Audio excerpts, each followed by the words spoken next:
So the younger generations are going to be entering the workforce here. And I'm curious what your thoughts are that you can give them as tips. What kind of tips can you give the younger generations to help prep them for the workforce? Yeah, that's an excellent question because every generation is different and how we look at things, and you cannot assume. So you don't think I'm a baby boomer, so you can't assume that all baby boomers are alike. And the worst thing that people say who are my age is, oh, these people in their 20s, they don't know how to handle business. That's a lot of baloney. And I think the real thing that we all do when you're right out of school, and I talk about this to classes, I talk about it to students, is taking the time to learn about people. It's actually everything we've talked about, so far. It's learning about others, caring about others. I talk about the importance of emotional intelligence, no matter what group I'm speaking to. So if you're a recent college graduate or younger generation, or maybe you graduated from high school and you're going into a trade school, if you're an electrician, you still have strong emotional intelligence. It's learning about the customer. It's listening to other people. Basic skills of looking somebody in the eye and showing care and empathy.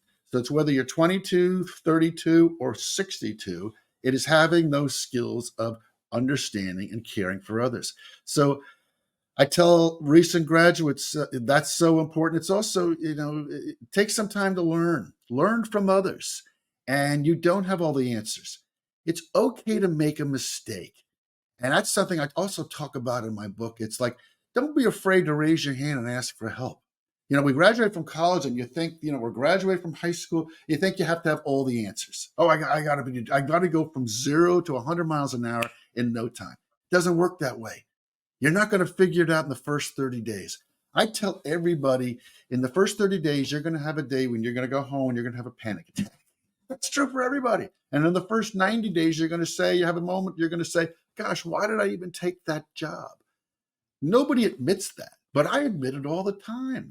It's that I have those moments. We all have those moments. Be honest, be open. And again, like I said before, raise your hand if you need help. One of the things in COVID, when people were working from home, there were a lot of people going through some very difficult times, especially if you were working alone. Some people thrived on it, some people didn't. I found it very difficult working from home all the time. I'm still not fully adjusted to it.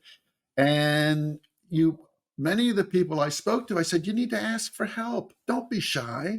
Tell people you're finding difficulties working from home alone. We're not having that interpersonal communication, the human interaction. So for somebody out of school or somebody getting new into business, it's not being afraid to ask for help. You don't have all the answers, and you are going to need assistance every once in a while. Don't be intimidated by people with fancy titles. Don't be intimidated by people who think they know it all. No matter where you work, there's going to be somebody in your organization who's going to know who has all the answers, and they're going to make it seem like they know everything. Don't be intimidated by people like that. They're in every company and in every organization.